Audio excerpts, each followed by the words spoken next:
പിതാവിൻ്റെയും പുത്രൻ്റെയും പരിശുദ്ധാത്മാവിൻ്റെയും നാമത്തിൽ ആമേൻ. കർത്താവിൻ്റെ വചനം കേൾക്കുവാനായി നമ്മുടെ ഓരോരുത്തരുടെയും മനസ്സിനെയും ഹൃദയത്തെയും ചിന്തയെല്ലാം നമുക്ക് ദൈവത്തിരുമ്പിൽ സമർപ്പിക്കാം.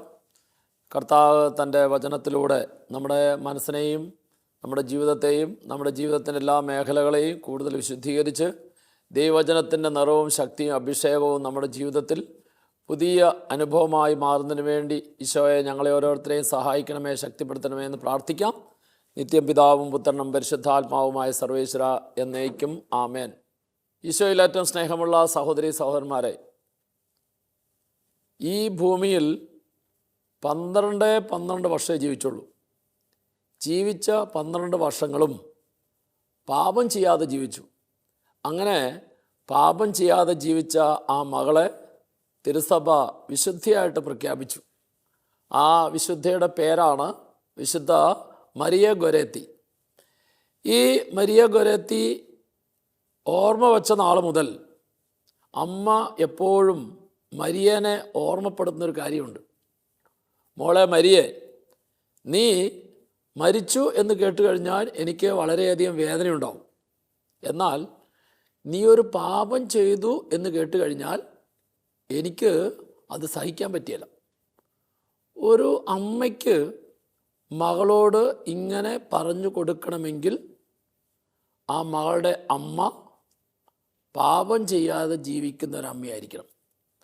പാപം ചെയ്യാതെ ജീവിക്കുന്ന ഒരമ്മയ്ക്ക് മകളോട് നീ ഒരു പാപം ചെയ്തു എന്ന് കേട്ട് കഴിഞ്ഞാൽ എനിക്ക് അത് സഹിക്കാൻ പറ്റിയല്ല എന്ന് പറഞ്ഞു കൊടുക്കാനായിട്ട് സാധിക്കുള്ളൂ. അങ്ങനെ തൻ്റെ ജീവിതത്തിൻ്റെ വിശുദ്ധിയിൽ ദൈവം തന്ന മകളെ ജീവിത മാതൃക കൊണ്ട് വളർത്തുന്ന അമ്മ. ഈ മരിയ ഗൊരേത്തി അവൾക്ക് 12 വയസ്സായപ്പോൾ ആരും വീട്ടിലില്ലാതിരുന്നൊരു സമയത്ത് അലക്സാണ്ടർ എന്ന് പറയുന്ന വ്യക്തി ഈ മരിയനെ പാപം ചെയ്യാനായിട്ട് പ്രേരിപ്പിച്ചു. ചെറുപ്പം മുതലേ പാപം ചെയ്യാതെ വിശുദ്ധിയിൽ ജീവിച്ച ആ മകളുടെ മനസ്സിലും ശരീരത്തിലും എല്ലാം പരിശുദ്ധാത്മാവ് പ്രവർത്തിച്ചുകൊണ്ടിരുന്നു.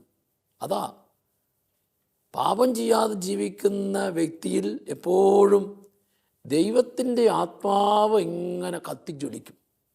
ദൈവത്തിൻ്റെ ആത്മാവ് കത്തിജ്വലിക്കുന്ന മനുഷ്യ വ്യക്തിയെ ലോകത്തിൻ്റെ മോഹങ്ങളോ ലോകത്തിൻ്റെ വഴികളോ ലോകത്തിൻ്റെ നിർബന്ധങ്ങളോ പ്രേരണകളോ എന്തെല്ലാം ഉണ്ടായാലും അവിടെ ഒന്നും പതറിയല, അവിടെ എല്ലാം ധൈര്യത്തോടെ പ്രതികരിക്കാനായിട്ട് സാധിക്കും.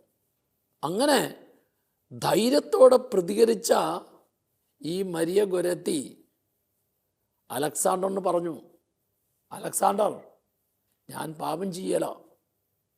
അലക്സാണ്ടർ വീണ്ടും വീണ്ടും നിർബന്ധിച്ചപ്പോൾ ഈ മരിയ പാപം ചെയ്യാനായിട്ട് കൂട്ടുനിൽക്കുകയില്ല എന്ന് തിരിച്ചറിഞ്ഞ അലക്സാണ്ടർ കയ്യിൽ കരുതിയിരുന്ന കത്തിയെടുത്ത് 12 വയസ്സുള്ള മരിയനെ 14 പ്രാവശ്യം കുത്തി. അങ്ങനെ കുത്തി പരിക്കേൽപ്പിച്ച് അവൻ ഓടിക്കളഞ്ഞു. രക്തത്തിൽ കുളിച്ചു കിടക്കുന്ന ആ മരിയനെ ഉടനെ തന്നെ മാതാപിതാക്കന്മാർ ആശുപത്രിയിൽ കൊണ്ടുപോയി. ആശുപത്രിയിൽ ഡോക്ടർ നോക്കിയിട്ട് പറഞ്ഞു രക്ഷയില്ലെന്ന് പറഞ്ഞു. അങ്ങനെ രക്ഷയില്ലാത്തൊരവസ്ഥയിൽ മരിയയുടെ മുഖത്ത് നല്ല പുഞ്ചിരിയുണ്ട്. നോക്കിക്കൊണ്ടിരുന്ന ഡോക്ടറിനോട് മരിയ പറഞ്ഞു, എനിക്ക് അന്ത്യകൂദാശ സ്വീകരിക്കണം, വിശുദ്ധ കുർബാന സ്വീകരിക്കണം, ഈശോയെ സ്വീകരിക്കണം.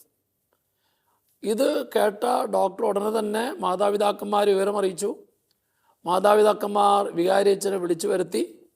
വികാരിയച്ഛൻ മരിയയ്ക്ക് അന്ത്യകൂദാശ കൊടുക്കാനായിട്ട് മരിയയുടെ മുമ്പിൽ നിൽക്കുക. ഒരു വ്യക്തിക്ക് വിശുദ്ധ കുർബാന കൊടുക്കണമെങ്കിൽ 2 കാര്യം ഉറപ്പുവരുത്തണം. ഒന്ന്, ഈ വിശുദ്ധ കുർബാന സ്വീകരിക്കുന്ന വ്യക്തി ഓർമ്മയുണ്ടായിരിക്കണം. ഓർമ്മയോടുകൂടിയേ ഈശോയെ സ്വീകരിക്കാനായിട്ട് സാധിക്കുള്ളൂ. അപ്പം അതുകൊണ്ട് ഈ മരിയയ്ക്ക് ഒരു മരണത്തോട് മല്ലടിച്ച് കിടക്കുന്നൊരവസ്ഥയാണ്. അവൾക്ക് ഓർമ്മയുണ്ടോ എന്നറിയാൻ വേണ്ടി വികാരിയച്ഛൻ മരിയനെ വിളിച്ച് ചോദിച്ചു, മോളെ മരിയെ. അപ്പോൾ മരിയ കണ്ണു തുറന്നു. വിചാരിച്ചനാണെന്ന് തിരിച്ചറിഞ്ഞു. ചോദിച്ചെങ്ങനെയാണ്, ഇപ്പോൾ നീ എന്താണ് സ്വീകരിക്കാൻ പോകുന്നതെന്ന് അറിയാവോ?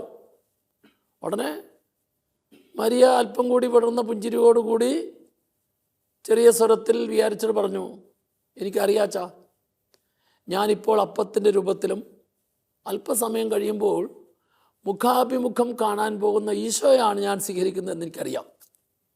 അപ്പോൾ വിചാരിച്ച് സന്തോഷമായി. വിശുദ്ധ കുർബാന കൊടുക്കേണ്ട മരിയയ്ക്ക് ഓർമ്മയുണ്ട്. ഒരു വ്യക്തിക്ക് ഓർമ്മയുണ്ട് എന്നുള്ളത് കൊണ്ട് മാത്രം വിശുദ്ധ കുർബാന കൊടുക്കാൻ പറ്റില്ല.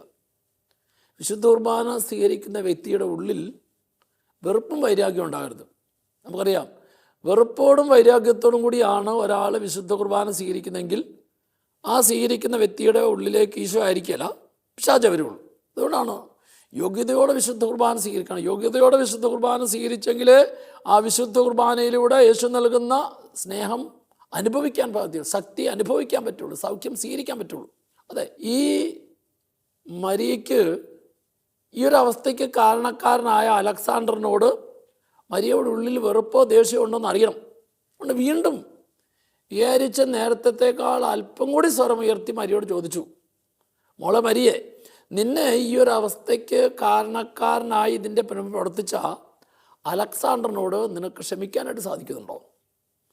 അലക്സാണ്ടറിനോട് നിനക്ക് ക്ഷമിക്കാനായിട്ട് സാധിക്കുന്നുണ്ടോ എന്ന് വിചാരിച്ച് ചോദിച്ചപ്പോൾ നേരത്തേക്കാൾ അല്പം കൂടി സ്വരം ഉയർത്തി വിചാരിച്ചൻ്റെ മുഖത്തേക്ക് നോക്കിയിട്ട് ഇങ്ങനെ പറഞ്ഞു, അച്ഛാ, ഞാൻ അലക്സാണ്ടറിനോട് ക്ഷമിച്ചു എന്ന് മാത്രമല്ല, ഞാൻ ഈശോയുടെ അടുക്കൽ എത്തിക്കഴിഞ്ഞാൽ അലക്സാണ്ടറും ഈശോയുടെ അടുക്കൽ എത്താൻ വേണ്ടി ഞാൻ നിരന്തരം അലക്സാണ്ടറിന് വേണ്ടി പ്രാർത്ഥിച്ചുകൊണ്ടിരിക്കും. മരിയയിൽ നിന്ന് ഈ ഒരു കാര്യം കേട്ടപ്പോൾ വിചാരിച്ച വലിയ സന്തോഷമായി. വിചാരിച്ചിന് ഉടനെ തന്നെ വിശുദ്ധ കുർബാന മരിയ കൊടുത്തു. അപ്പത്തിൻ്റെ രൂപത്തിൽ ഈശോയെ സ്വീകരിച്ച മരിയ ഏറെ താമസിക്കാതെ ഈശോയുടെ മുഖാമുഖം കാണുന്ന സ്ഥലത്തേക്ക്, സ്വർഗത്തിലേക്ക് മരിയ പോയി. 1937 ഡിസംബർ 24 വൈകുന്നേരം ഇറ്റലിയിലെ നെറ്റൂണോ എന്ന കൊച്ചു ഗ്രാമം, ആ ഗ്രാമത്തിലെ ചെറിയൊരു വീട്, ആ വീടിൻ്റെ വാതിലിൽ അല്പം ഒന്ന് ചാരിയിട്ടിട്ടുണ്ട്. ചാരിയിട്ട വാതിൽ തള്ളി തുറന്നിട്ട് ഒരു വ്യക്തി കടന്നു വരികയാണ്.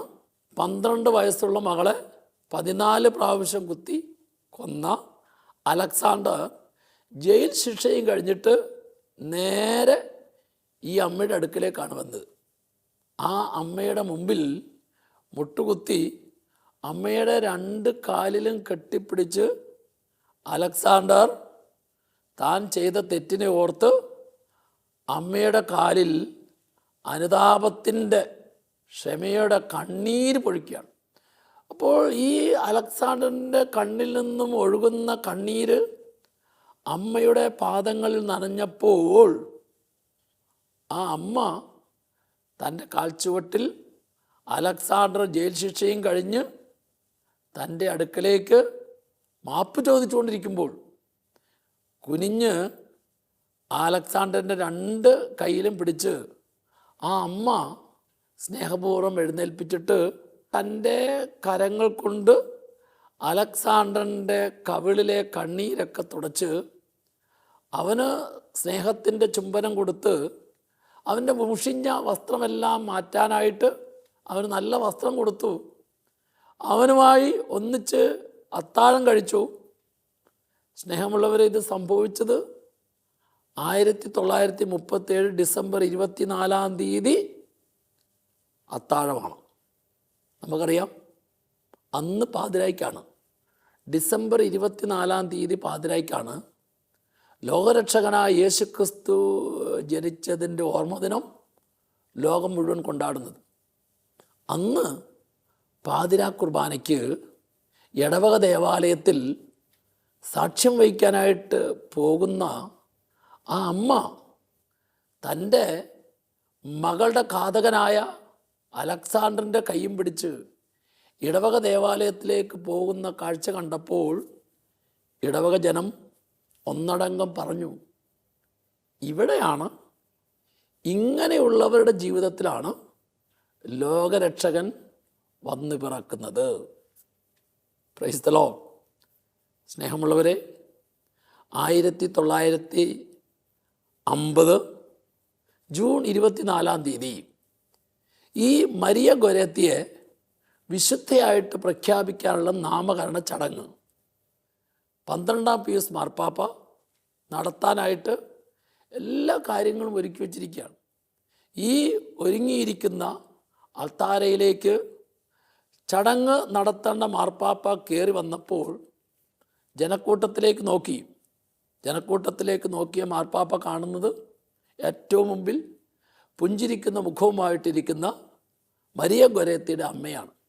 ആ ചടങ്ങ് ആരംഭിക്കേണ്ട മാർപ്പാപ്പ അത് ആരംഭിക്കാതെ നേരെ താഴേക്കിറങ്ങി വന്നിട്ട് മരിയ ഗൊരേത്തിയുടെ അമ്മയുടെ മുമ്പിൽ മുട്ടുകുത്തി ആ അമ്മയുടെ 2 കരങ്ങളും സ്നേഹപൂർവ്വം ചുംബിച്ചിട്ട് മരിയ ഗൊരേത്തിയെ വിശുദ്ധയായി പ്രഖ്യാപിക്കുന്നതിനുള്ള ആ ചടങ്ങിലേക്ക് വന്നിരിക്കുന്ന ജനക്കൂട്ടത്തിന് മുമ്പിൽ നിന്നുകൊണ്ട് മാർപ്പാപ്പ പറഞ്ഞൊരു കാര്യം ഇതാണ്: ഒരു മകളെ തിരുസഭയ്ക്ക് വിശുദ്ധിയായിട്ട് നൽകിയ അമ്മയുടെ കരം ഒന്ന് ചുംബിച്ചിട്ട് അമ്മയെ ജീവിക്കുന്ന വിശുദ്ധിയായിട്ട് പ്രഖ്യാപിച്ചിട്ടാകട്ടെ അമ്മയുടെ മകളെ വിശുദ്ധിയായിട്ട് പ്രഖ്യാപിക്കാൻ. Praise the Lord. സ്നേഹമുള്ളവരെ, എൻ്റെയും നിങ്ങളുടെയൊക്കെ ജീവിതത്തിന് അർത്ഥം നൽകുന്ന, ജീവിതത്തിന് വില നൽകുന്ന സാക്ഷ്യങ്ങളാണ് ഈ അമ്മയും മകളും.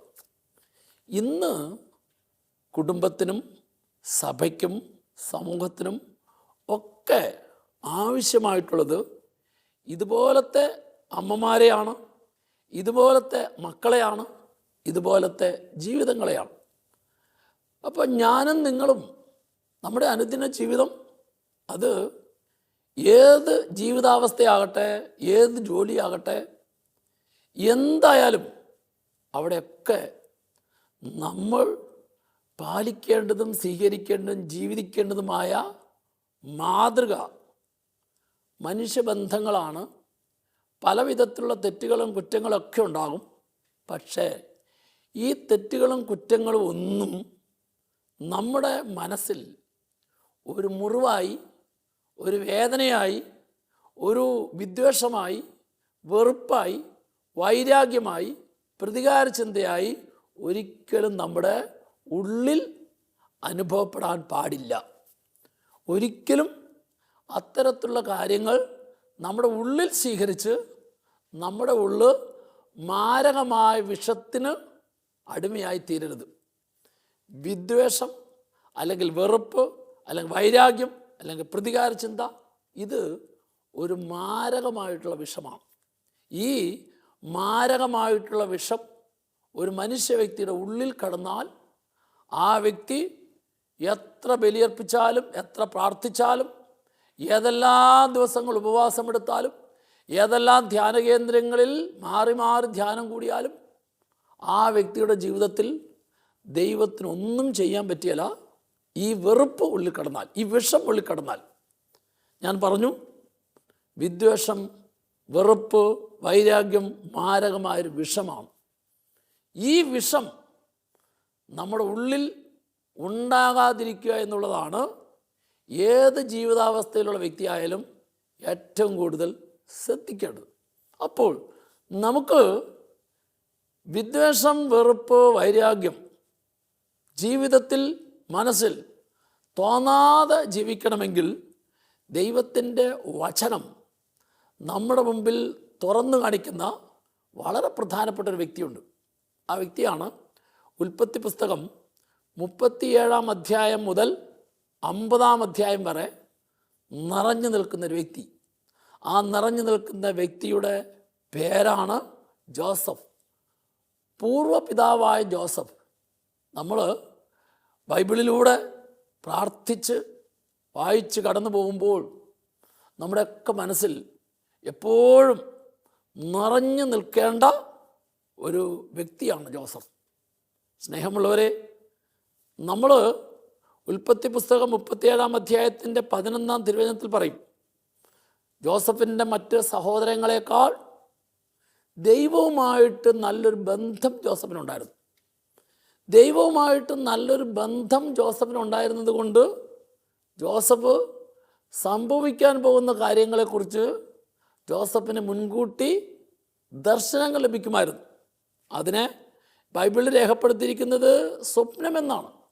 അതെ, അപ്പോൾ ദൈവം ചെയ്യാൻ പോകുന്നതായ കാര്യങ്ങളെക്കുറിച്ച് മുൻകൂട്ടി അറിയാൻ തക്ക വിധത്തിലുള്ള ദൈവീക ദർശനം മറ്റ് സഹോദരങ്ങളെക്കാൾ ജോസഫിനുണ്ടായിരുന്നതുകൊണ്ട് ജോസഫിൻ്റെ സഹോദരങ്ങൾക്ക് ജോസഫിനോട് അസൂയ തോന്നി. നമുക്കറിയാം, ഈ അസൂയയാണ് ജോസഫിനെ ആദ്യം പൊട്ടക്കിണറ്റിലെറിയാനും ഇനി ആ പൊട്ടക്കിണറ്റിലെറിഞ്ഞ അവസ്ഥയിൽ നിന്നും എറിഞ്ഞവർ അവനെ പൊക്കിയെടുക്കാനായിട്ട് കൈനീട്ടി. അപ്പോൾ സ്വന്തം സഹോദരങ്ങളുടെ കരങ്ങൾ വലിച്ചെറിഞ്ഞ കരങ്ങൾ, ഇതാ ആ കരങ്ങളിലൂടെ സംഭവിച്ച വേദനയുമായി പൊട്ടക്കിണറ്റിൽ കിടക്കുന്ന ജോസഫിൻ്റെ നേരെ വീണ്ടും കൈകൾ നീണ്ടുവരുന്നു. ആ നീണ്ടുവരുന്ന കൈകൾ കണ്ടപ്പോൾ ജോസഫ് വിചാരിച്ച് ആ പൊട്ടക്കിണറ്റിൽ നിന്നെടുത്ത് രക്ഷിക്കാൻ വേണ്ടിയിട്ടായിരിക്കുമെന്ന് കരുതി.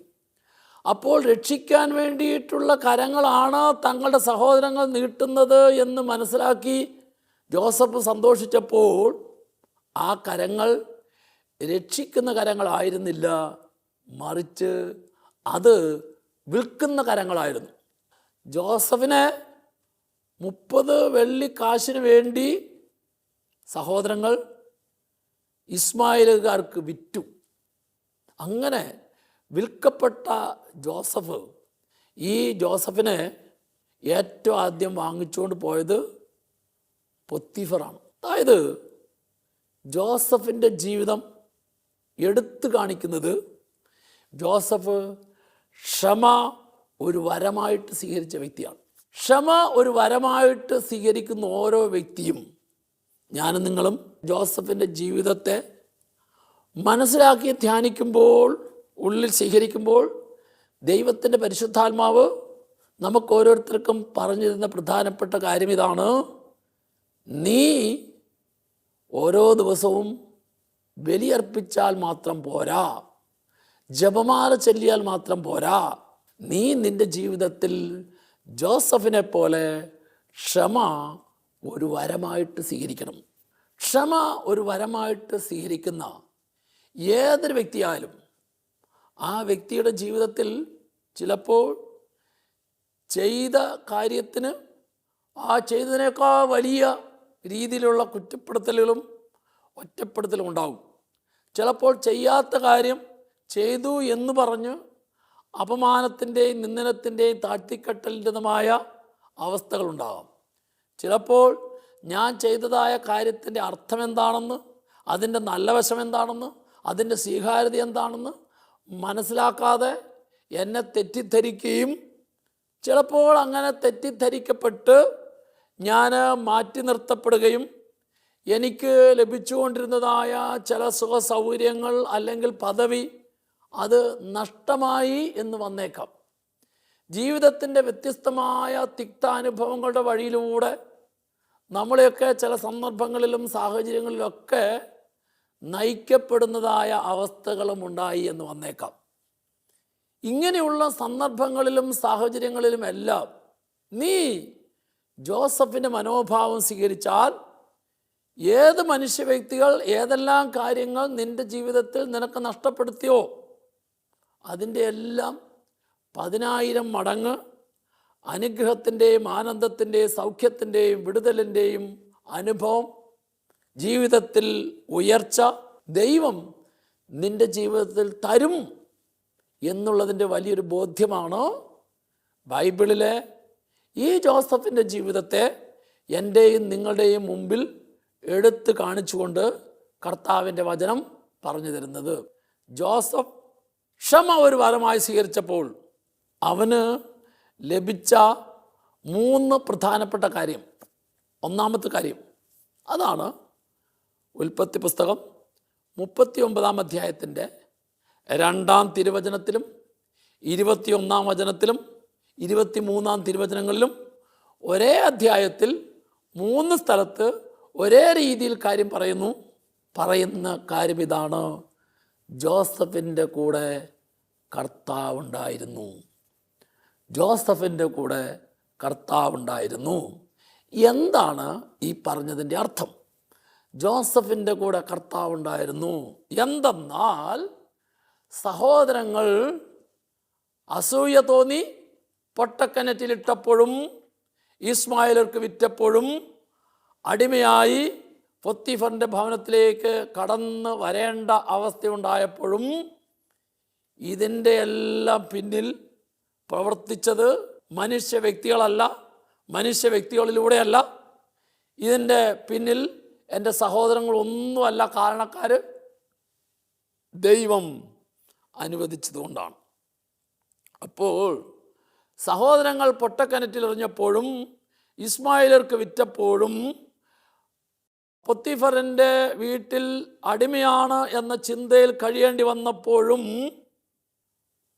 ഈ ജോസഫ് അവൻ്റെ കൂടെ ദൈവമുണ്ടായിരുന്നു. ദൈവമാണ് ഇതെല്ലാം അനുവദിച്ചത് എന്ന ഒരു ബോധ്യം. സ്നേഹമുള്ളവരെ, നമ്മുടെയൊക്കെ ജീവിതത്തിൽ വ്യത്യസ്തമായിട്ടുള്ള നൊമ്പരത്തിൻ്റെയും വേദനയുടെയും തിക്താനുഭവത്തിൻ്റെതുമായ സാഹചര്യങ്ങളിലൂടെയും അവസ്ഥയിലൂടെയും സന്ദർഭങ്ങളിലൂടെയും കടന്നു പോകുമ്പോൾ അതിൻ്റെ പിന്നിൽ പ്രവർത്തിച്ച വ്യക്തികളോട് എൻ്റെ ഉള്ളിൽ ഇഷ്ടക്കുറവോ സ്നേഹക്കുറവോ ദേഷ്യമോ എനിക്ക് തോന്നാതിരിക്കണമെങ്കിൽ എൻ്റെ ഉള്ളിൽ ബോധ്യപ്പെടേണ്ട പ്രധാനപ്പെട്ട കാര്യം, ഇതിൻ്റെ പിന്നിൽ മനുഷ്യ വ്യക്തികളല്ല, മറിച്ച് ദൈവം അറിഞ്ഞുകൊണ്ട് അനുവദിക്കുന്ന ഒരു പരീക്ഷയാണ്.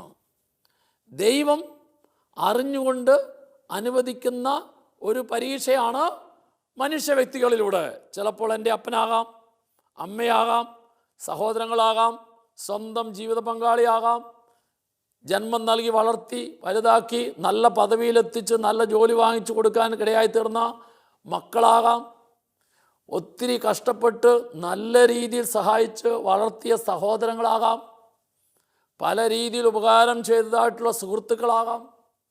ഇങ്ങനെ ഞാനും നിങ്ങളുമൊക്കെ നമ്മുടെ ജീവിതത്തിൽ ഒത്തിരിയേറെ ബന്ധപ്പെട്ടിരിക്കുന്ന വ്യക്തികൾ ആരെങ്കിലും ആകാം.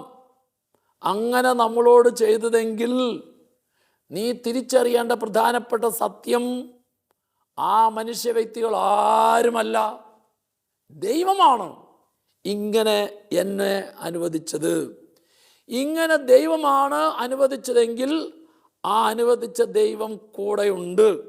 അങ്ങനെ കൂടെ ഉണ്ടാകും എന്ന ഉറപ്പ് ബൈബിൾ വചനം വായിക്കുന്ന, ധ്യാനിക്കുന്ന, പഠിക്കുന്ന എനിക്കും നിനക്കും ബോധ്യപ്പെട്ട് കിട്ടാൻ വേണ്ടിയിട്ടാണ് കർത്താവിൻ്റെ വചനത്തിൽ ആവർത്തിച്ച് പറയുന്നത്, ജോസഫിൻ്റെ കൂടെ കർത്താവുണ്ടായിരുന്നു. ആരുടെ ഉള്ളിലാണോ വെറുപ്പും വൈരാഗ്യവും ദേഷ്യവും പ്രതികാര ചിന്തയും ഇല്ലാതെ എനിക്കെതിരെ ചെയ്തതായിട്ടുള്ള വ്യക്തികളെല്ലാം നിരപരാധികളാണ് എന്ന് കരുതുന്നത്, ആ കരുതുന്ന നിമിഷങ്ങളിലെല്ലാം കരുതുന്ന എന്നിൽ നിറഞ്ഞു നിൽക്കുന്ന ഒരു വ്യക്തി, ആ വ്യക്തിയാണ് ദൈവം. ആ ദൈവം എൻ്റെ കൂടെ ഉണ്ട് എന്ന് ഞാൻ തിരിച്ചറിയുമ്പോൾ ഏത് മനുഷ്യ വ്യക്തികളിലൂടെ എനിക്ക് നഷ്ടവും പരാജയവും വന്നോ അതിനെ മുഴുവൻ ദൈവം ഉയർച്ചയാക്കിയും അനുഗ്രഹമാക്കിയും മാറ്റും എന്നുള്ളതിൻ്റെ രണ്ടാമത്തെ ഉറപ്പാണ് കർത്താവിൻ്റെ വചനത്തിൽ പറയുന്നത്. ഉൽപ്പത്തി പുസ്തകം 39 അധ്യായം 5 തിരുവചനം. ആദ്യമായി ഈ ജോസഫിനെ വാങ്ങിച്ചു കൊണ്ടുപോയ പൊത്തിഫർ ജോസഫിൻ്റെ കൂടെ കർത്താവുണ്ട് എന്ന് തിരിച്ചറിഞ്ഞ അയാൾ എന്തു ചെയ്തു? ആ പൊത്തിഫർ അവൻ്റെ ഭവനത്തിലുള്ള എല്ലാറ്റിൻ്റെ മേലും ചുമതലയും സകലത്തിൻ്റെയും മേൽനോട്ടക്കാരനുമായി ജോസഫിനെ നിയമിച്ചപ്പോൾ വചനം തുടർന്ന് പറയുകയാണ്, ഈ ജോസഫിലൂടെ പൊത്തീഫറിൻ്റെ ഭവനത്തെ മുഴുവൻ ദൈവം അനുഗ്രഹിച്ചു. മാത്രമല്ല, അവൻ്റെ വയലിലും അവനുള്ള എല്ലാറ്റിൻ്റെയും മേൽ ദൈവത്തിന് അനുഗ്രഹം ഉണ്ടായി. അപ്പോൾ അവൻ്റെ കുടുംബത്തിലും ആ കുടുംബത്തിലുള്ള വ്യക്തികളിലും അവൻ്റെ കൃഷിമേഖലകളിലും അവൻ ചെയ്ത എല്ലാ കാര്യങ്ങളിലും ദൈവത്തിൻ്റെ അനുഗ്രഹമുണ്ടാകാൻ കാരണം, ദൈവത്തിൻ്റെ അനുഗ്രഹം സ്വീകരിച്ച ജോസഫിനെ ആ കുടുംബത്തിൻ്റെ മേൽനോട്ടക്കാരനും തനിക്കുള്ള എല്ലാത്തിൻ്റെയും ചുമതലയും ഏൽപ്പിച്ചത് കൊണ്ടാണ്.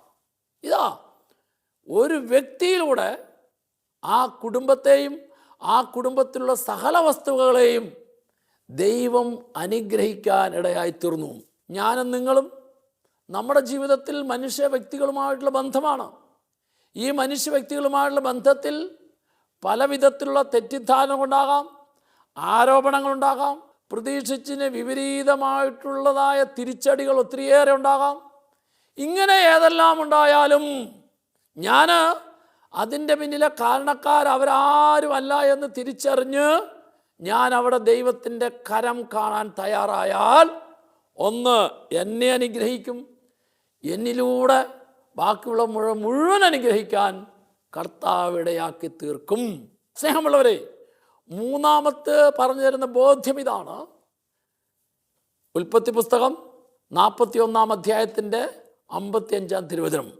ഈജിപ്തിൽ പട്ടിണി മൂത്തപ്പോൾ ജനം ഒന്നടങ്കം ഭക്ഷണം കിട്ടാതെ വലഞ്ഞപ്പോൾ ഈജിപ്തിലെ ജനം ഒന്നടങ്കം ഫറവോ രാജാവിൻ്റെ അടുക്കിലേക്ക് ചെല്ലുകയാണ്. ഫറവോ രാജാവിൻ്റെ അടുക്കിലേക്ക് ചെന്നപ്പോൾ അടുത്തേക്ക് വന്ന ജനത്തോട് രാജാവ് പറഞ്ഞു, എൻ്റെ അടുക്കിലേക്ക് വന്നിട്ട് കാര്യമില്ല, നിങ്ങൾ ജോസഫിൻ്റെ അടുക്കിലേക്ക് ചെല്ലൂ, ജോസഫിനോട് പറയൂ, അതെ, പൊട്ടക്കിണറ്റിലെറിഞ്ഞ് ഇസ്മായേലർക്ക് വിറ്റ ജോസഫ് ഇപ്പോൾ ഈജിപ്തിൻ്റെ അധിപനായി. ഈജിപ്തിൻ്റെ അധിപനായ ജോസഫ്, ഫറവോ രാജാവ് പറയുകയാണ്, പട്ടിണിയുള്ള ജനം മുഴുവൻ, ദാരിദ്ര്യമുള്ള ജനം മുഴുവൻ ജോസഫിൻ്റെ അടുക്കിലേക്ക് ചെല്ലൂ, ജോസഫ് നിങ്ങൾക്ക് സമൃദ്ധി തരും. അതെ, ഈ ജോസഫിലൂടെ ഈജിപ്ത് ദേശം മുഴുവൻ സമൃദ്ധി കൊണ്ട് നിറഞ്ഞു. എന്താ കാരണം? അവൻ ക്ഷമ ഒരു വരമായി സ്വീകരിച്ചു. ആര്? തങ്ങളുടെ ജീവിതത്തിൽ ദൈവം തരുന്നതായ ഓരോ കാര്യവും മനുഷ്യ വ്യക്തികളല്ല, ദൈവമാണ് അനുവദിക്കുന്നത് എന്ന് തിരിച്ചറിഞ്ഞ് ഏതെല്ലാം നൊമ്പരങ്ങളും വേദനകളും ഉണ്ടായാലും ദൈവത്തിൻ്റെ കരങ്ങളിലേക്ക് കൊടുത്തിട്ട് ദൈവത്തെ മഹത്വപ്പെടുത്തുന്നവൻ ആ വ്യക്തിയെ അനേകർക്ക് ഐശ്വര്യം കൊടുക്കാൻ ദൈവം ഉപയോഗിക്കും. സ്നേഹമുള്ളവരെ, നമ്മുടെ ഓരോരുത്തരുടെയും മുന്നിൽ ഈ ജോസഫിൻ്റെ ചിത്രം എപ്പോഴും നിറഞ്ഞു നിൽക്കണം. ഓർക്കണം, ജോസഫിനെ പോലെ ഉള്ളിൽ വെറുപ്പും വൈരാഗ്യവും പ്രതികാര ചിന്തയും ഇല്ലാതെ ജീവിച്ചാൽ നിൻ്റെ കൂടെ, ഒന്ന്, കർത്താവ് ഉണ്ടാകും. രണ്ട്, നീ എന്ത് ചെയ്താലും എവിടെയായിരുന്നാലും നിന്നിലൂടെ അനുഗ്രഹം വർഷിക്കും. മൂന്ന്, നീ വഴിയായി നിനക്കും നിൻ്റെ കുടുംബത്തിനും നീ ചെയ്യുന്ന ജോലി മേഖലയെല്ലാം വലിയ സമൃദ്ധി കർത്താവ് തരും. ഈ ബോധ്യത്തിൽ ജീവിക്കാൻ ദൈവത്തിൻ്റെ പരിശുദ്ധാത്മാവ് ഓരോ നിമിഷവും നമ്മളെ സഹായിക്കുകയും ശക്തിപ്പെടുത്തുകയും ചെയ്യട്ടെ. കരങ്ങൾ കൂപ്പി കണ്ണടച്ച് ഈ നിമിഷങ്ങളിൽ കർത്താവ് നമ്മോട് സംസാരിച്ച വചനം നമ്മുടെ മനസ്സിനും ജീവിതത്തിനെല്ലാം വലിയ ശക്തിയും നമ്മുടെ ജീവിതത്തിലൂടെ അനേകർക്ക് അനുഗ്രഹം നൽകാൻ, നന്മ നൽകാൻ ദൈവത്തിൻ്റെ കരങ്ങളിൽ ഉപകരണമായി യേശുവേ എന്നെ ഉപയോഗിക്കണമേ എന്ന് പ്രാർത്ഥിച്ചുകൊണ്ട് പിതാവിൻ്റെയും പുത്രൻ്റെയും പരിശുദ്ധാത്മാവിൻ്റെയും നാമത്തിൽ ആമേൻ.